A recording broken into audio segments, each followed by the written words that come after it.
Halo, perkenalkan nama saya Luis. Saya berasal dari keluarga yang biasa-biasa saja, keluarga yang sederhana. Sekarang ini punya satu kakak dan juga satu adik perempuan.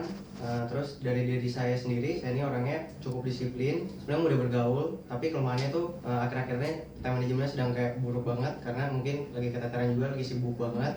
Selain itu kayak apa gampang teralihkan konsentrasinya. Jadi sebentar misalkan lagi ada gadget atau apa tuh gampang gampang banget teralihkan konsentrasinya. Udah itu aja.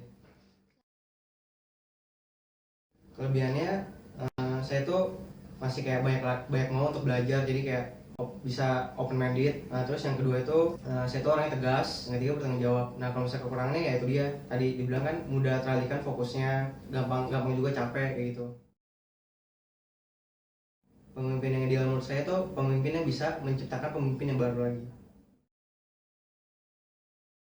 Bisa.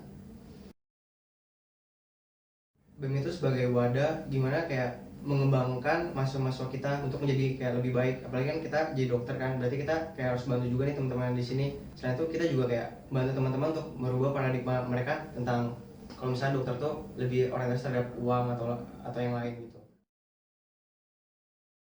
Yang pasti yang pertama, kalau misalkan anggapan BEM ini vakum nih, yang pasti tidak ada kegiatan kemahasiswaan, terus mahasiswa bakal bosan. Selain itu juga tidak ada nih sebagai wadah untuk mempersatukan mahasiswa untuk atau menggerakkan mahasiswa, karena kita sendiri sebagai mahasiswa kita punya fungsi. Yang pertama sebagai agen perubahan, yang kedua itu sebagai penjaga nilai, dan yang ketiga itu sebagai arstok. Nah kita di sana dari ketiga fungsi itu mungkin kalau misalnya tidak ada BEM kita akan miss di sana. BEM itu merupakan badan eksekutif mahasiswa, merupakan lembaga yang tertinggi eksekutif di tingkat fakultas kalau misalnya BMFK. Setelah itu BEM ini fungsi ya yaitu dia. Jadi gimana ya, anggota dari BEM itu adalah semua mahasiswa FK. BEM ini bukan milik kayak pengurus saja, tapi milik kita semua. Jadi untuk mengembangkan BEM itu, makanya kita juga butuh bantuan dari teman-teman semua. Jadi bukan hanya pengurus doang yang berusaha mengembangkan, tapi dari teman-teman juga ikut membantu.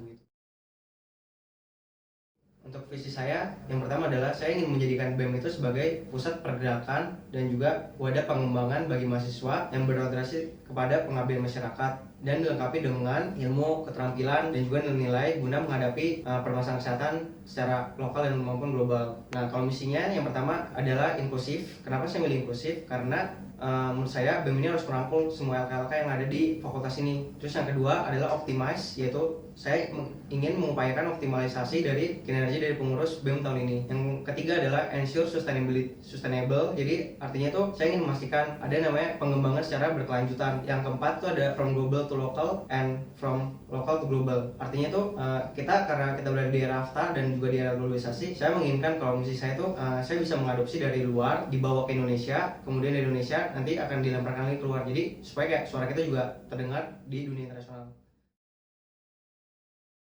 Ya, itu penting sekali sebagai seorang pemimpin. Kenapa? Karena yang pertama, pemimpin itu harus seorang yang intelektual. Kenapa? Karena ya itu sebagai kayak sebagai pacuan loh. Maksudnya kayak orang bisa melihat nih pemimpinnya bagus apa enggak. Kayak kita harus intelektual gitu, kayak dilihat berkompeten apa enggak. Yang pertama itu dari intelektualnya, dari integritasnya. Ya, seorang pemimpin jelas harus berintegritas. Kenapa? Karena ya jadi seorang pemimpin pasti akan jadi panutan. Jadi mereka harus jaga integritas mereka gitu. Terus yang ketiga moralitas. Ini udah pasti jelas banget karena kita berada di negara Indonesia yang masih ada kayak negara kita tuh memegang banget nilai-nilai. Kita juga harus kayak memegang teguh moral yang ada di negara kita. Itu dia.